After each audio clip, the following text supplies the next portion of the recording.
तो टॉपिक हमारे पास है वेक्टर। वेक्टर को हिंदी में बोलते हैं सदिश। वेक्टर।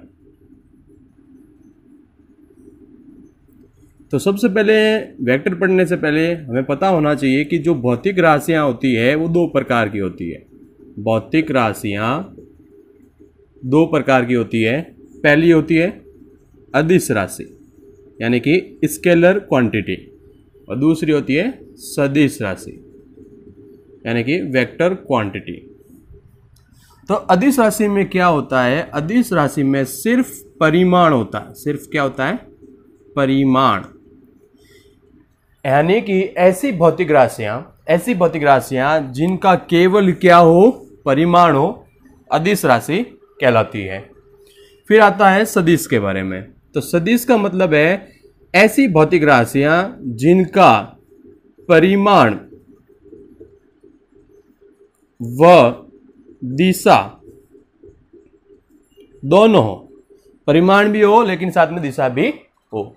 तो ऐसी भौतिक राशियां जिनका परिमाण व दिशा दोनों होते हैं वो सदिश राशियां कहलाती है। उदाहरण देख लेते हैं।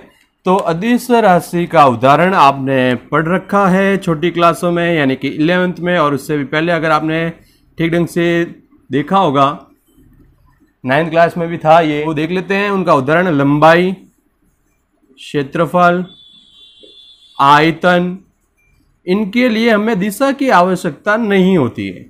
इनके लिए हमें दिशा की आवश्यकता नहीं होती है। अब सदिश के उदाहरण देख लेते हैं। संवेग, बल, वेग। तो इस प्रकार के जो उदाहरण होते हैं जिनके दिशा की आवश्यकता होती है वो ये उदाहरण है। अब हमारे पास है एक रेखा। आप देख पा रहे होंगे ये रेखा है और इसकी कोई दिशा नहीं है। अगर मैं इस रेखा की एक दिशा प्रदर्शित कर देता हूं, जैसे मान लीजिए ये इस प्रकार से जा रही है, ये एक एल रेखा है और इसकी दिशा इस प्रकार से है, तो इसको हम बोलेंगे दिष्ट रेखा। क्या बोलेंगे इसको हम? दिष्ट रेखा। क्या बोलेंगे? दिष्ट रेखा। अगर मैं इस दिष्ट रेखा पर दो बिंदु ले लेता हूं, जैसे ए और एक बिंदु ले लिया मैंने बी, ठीक है। तो अगर मैं ए से बी की तरफ दिशा प्रदर्शित करता हूं इस प्रकार से, यहां से मैं हटा देता हूं ताकि आपको कंफ्यूजन नहीं रहे। यहां इस प्रकार से मैंने ये प्रदर्शित कर दिया है। तो मैं इसको लिखूंगा A B vector. A B vector. ये ए बी वेक्टर क्या कहलाएगा? ये ए बी वेक्टर कहलाएगा दिष्ट रेखा खंड। दिष्ट रेखा खंड। ये चीज याद रखिएगा, दिष्ट रेखा खंड। अगर मैं बी से ए की तरफ आ रहा हूं, तो मैं इसको लिखूंगा B A vector. B A vector. अगर मुझे इस दिष्ट रेखा खंड की लंबाई ज्ञात करनी है, इस दिष्ट रेखा खंड की क्या ज्ञात करनी है? लंबाई। तो मैं इसको लिखूंगा मॉड ए बी वेक्टर, यानी कि ए बी वेक्टर का मापांक। ये हम आगे पढ़ेंगे कि मापांक किस प्रकार से निकाला जाता है और क्या होता है, वो सब अपन आगे देखेंगे। लेकिन आपको ये बेसिक ध्यान रखना है कि दिष्ट रेखा क्या होती है? एक ऐसी रेखा जिसकी दिशा प्रदर्शित हो। सिंपल सा याद रखिएगा, ऐसी रेखा जिसकी क्या प्रदर्शित हो? दिशा प्रदर्शित हो, वो क्या कहलाती है? दिष्ट रेखा कहलाती है। ठीक है। दिष्ट रेखाखंड की बात आती है तो ऐसा रेखाखंड जिसकी दिशा प्रदर्शित हो दिष्ट रेखाखंड कहलाता है। अगर मैं ये लिखता हूं कि ए बी वेक्टर और एल के मध्य क्या संबंध है, तो हम लिखेंगे दिष्ट रेखाखंड। दिष्ट रेखाखंड ए बी वेक्टर का आधार रेखा एल है। तो ये चीज इस प्रकार से लिखा जाएगा। तो यह बात आपको समझ में आ गई होगी। अब हम अगला टॉपिक लेते हैं सदिश के प्रकार। सदिश के प्रकार। कितने प्रकार के सदिश होते हैं? पहला है मात्रक सदिश। मात्रक सदिश जिसे इकाई सदिश भी बोला जाता है। इकाई सदिश भी बोला जाता है। इंग्लिश में इसको यूनिट वेक्टर बोलते हैं, यूनिट वेक्टर। तो इसकी परिभाषा क्या बनेगी देखिएगा, ऐसा सदिश जिसका परिमाण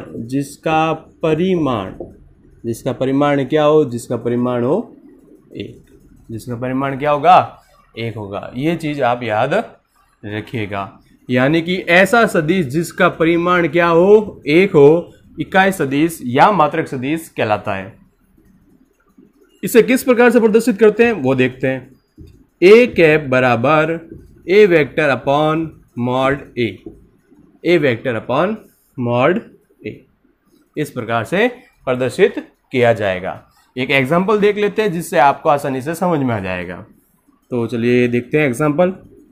हमारे पास वेक्टर है एक ए वेक्टर बराबर 3i cap plus 4j cap plus 5k cap, और इसका हमको मात्रक सदिश निकालना है। तो मात्रक सदिश होगा ए कैप बराबर A vector upon mod A. तो ए कैप बराबर 3i cap plus 4j cap plus 5k cap upon mod A. अब मॉड कैसे निकालते हैं, परिमाण कैसे निकालते हैं, इसका सूत्र मैं लिख देता हूं, इसके बाद में अपन डिस्कस करेंगे डीपली कि ये फॉर्मूला कैसे आता है। पहले आप शॉर्ट में देख लिए कि अंडररूट लगाना है आपको और लिखना है X square plus Y square plus Z square, ये इसका परिमाण होता है। ठीक है, तो ये चीज़ याद रखिएगा। तो मॉड निकालने के लिए अपन क्या लिखेंगे, इसको ऐसे लिखेंगे अंडररूट 3 का स्क्वायर प्लस 4 का स्क्वायर प्लस 5 का square, 3i cap plus 4j cap plus 5k cap upon under root में 9 प्लस 16 प्लस 25, यानी कि इसको सॉल्व करते हैं तो ये हमारे पास आएगा क्या, ए कैप बराबर 3i cap plus 4j cap plus 5k cap, और ये हो गया आपके पास 16 और 9 हो गया 25 और 25 हो गया 50। तो लिख देते हैं अंडररूट में 50, अंडररूट में इधर भी 50, यहां पर भी 50। अब हमारे पास है शून्य सदिश। क्या है, शून्य सदिश, जीरो वेक्टर। तो शून्य सदिश क्या होता है, एक ऐसा सदिश जिसका परिमाण क्या हो, शून्य हो, जिसका परिमाण क्या हो, शून्य, जिसका परिमाण शून्य होगा, ऐसा सदिश शून्य सदिश कहलाएगा। और इसकी दिशा याद रखिएगा अनिर्धारित होती है, अनिर्धारित होगी। यानी कि अगर मेरे पास एक पॉइंट है ए और एक पॉइंट है बी और मैं इसको इस प्रकार से दिशा प्रदर्शित करता हूं तो मैं लिखूंगा ए बी वेक्टर।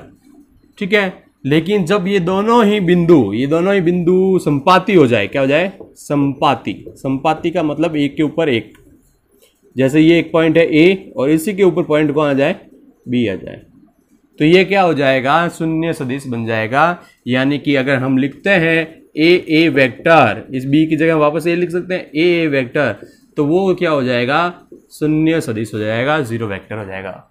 ये चीज़ याद रखिएगा। तो जीरो वेक्टर को हम किस प्रकार से लिखते हैं, जीरो वेक्टर को लिखेंगे 0i cap plus 0j cap plus 0k cap, और इसका परिमाण क्या होगा, इसका परिमाण होगा 0, इसका परिमाण क्या होगा, 0। ये चीज़ याद रखिएगा। अब आगे चलते हैं और देखते हैं समदिश।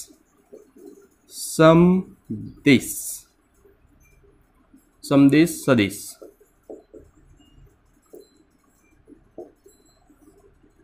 नाम से ही पता चल रहा है कि समदिश का मतलब ऐसे सदिश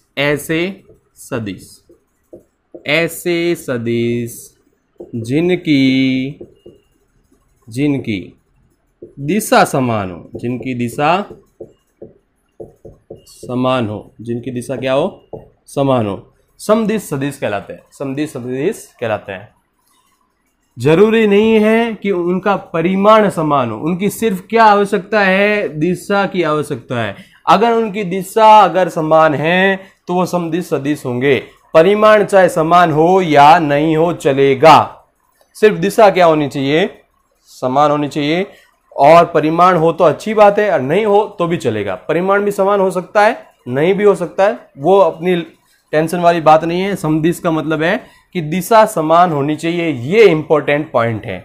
और इस टाइप के क्वेश्चंस को देखने के लिए आपको मैं शॉर्ट ट्रिक बता देता हूं कि अगर मेरे पास एक वेक्टर आ जाता है, जैसे ए वेक्टर है और मेरे पास बी वेक्टर है, ए वेक्टर और बी वेक्टर दिया हुआ है क्वेश्चन में, और पूछता है कि बताइए ये समदिश सदिश है या नहीं है, तो आपको क्या करना है, ए कैप निकालना है और बी कैप निकालना है। ए कैप निकालना और बी कैप निकालना। अगर इन दोनों का मान बराबर आता है, अगर इन दोनों का मान क्या जाता है, बराबर, तो वो समदिश सदिश हो जाएंगे, समदिश सदिश हो जाएंगे। ये चीज आप याद रखिएगा। हमारे पास समान सदिश,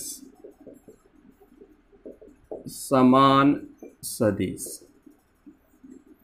इक्वल वेक्टर्स, ऐसे सदिश, ऐसे सदिश, ऐसे सदिश जिनकी दिशा व परिमाण दोनों ही बराबर हो, परिमाण दोनों बराबर हो या समान हो। समदिश में जरूरी नहीं था कि परिमाण समान हो, लेकिन यहां पर जरूरी है कि परिमाण समान होगा ही होगा। फिर हमारे पास आता है विपरीत सदिश, विपरीत सदिश, अपोजिट वेक्टर्स। तो अपोजिट वेक्टर्स यानी कि जिनकी दिशा विपरीत होती है, ऐसे सदिश जिनकी दिशा क्या होगी, विपरीत हो जाएगी, जिनकी दिशा क्या हो जाएगी, विपरीत। जिन सदिशों की दिशा विपरीत हो जाती है भाई, वो क्या है, विपरीत सदिश है, याद रखना है।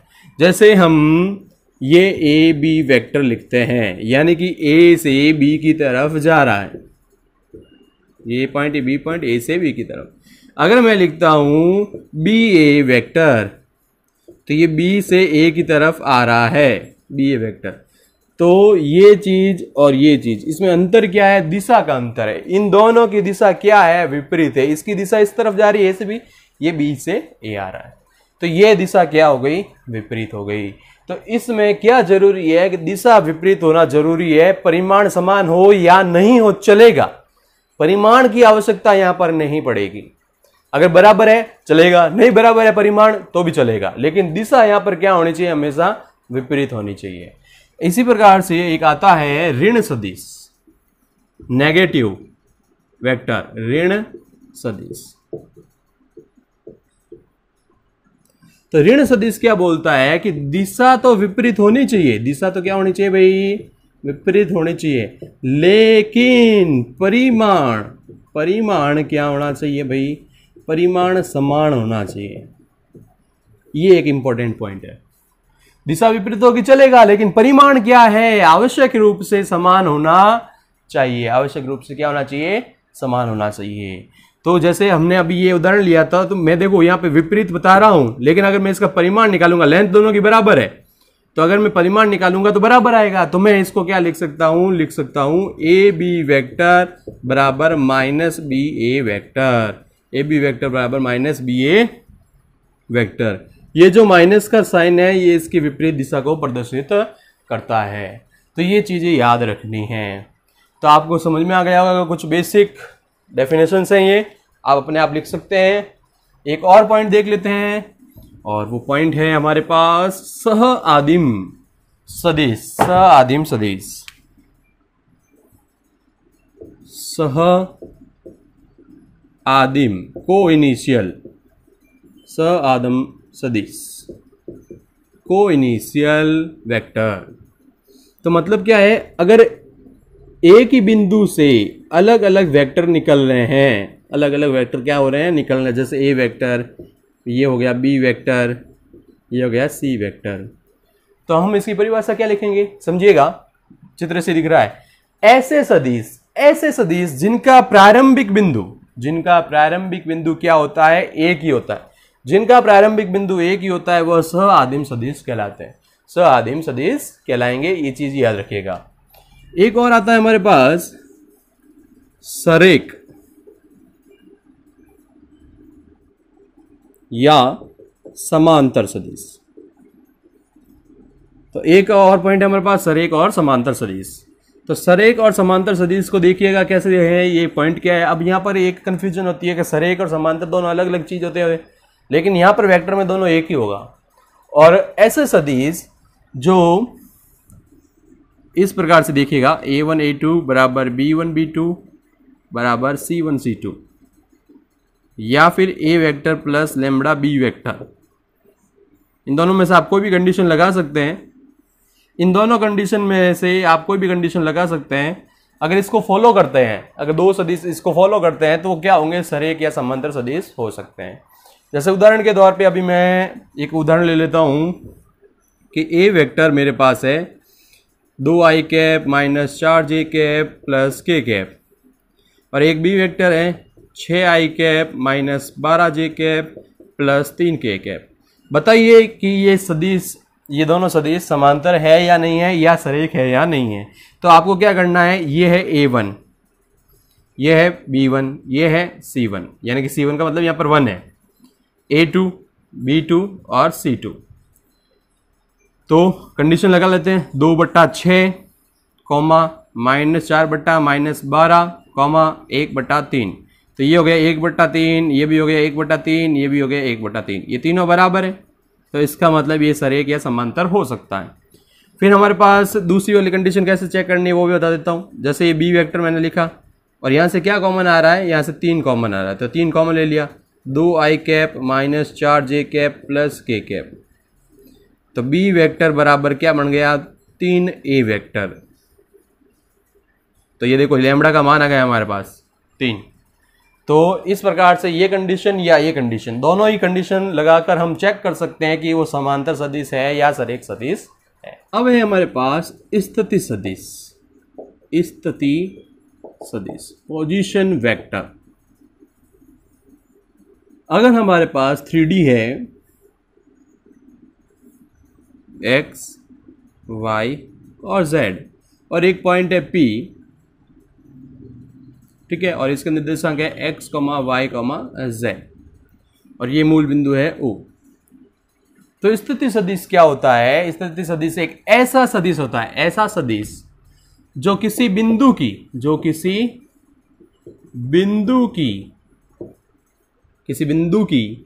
मूल बिंदु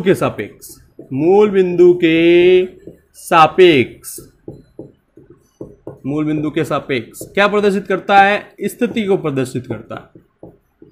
स्थिति को क्या करता है, प्रदर्शित करता है, स्थिति सदिश कहलाता है। यानी कि मैं इसको अगर इसकी स्थिति प्रदर्शित करूं तो ये क्या होगा, ओपी वेक्टर हो जाएगा। क्या हो जाएगा, ओपी वेक्टर। ठीक है, तो ओपी वेक्टर को हम लिखेंगे आर वेक्टर से।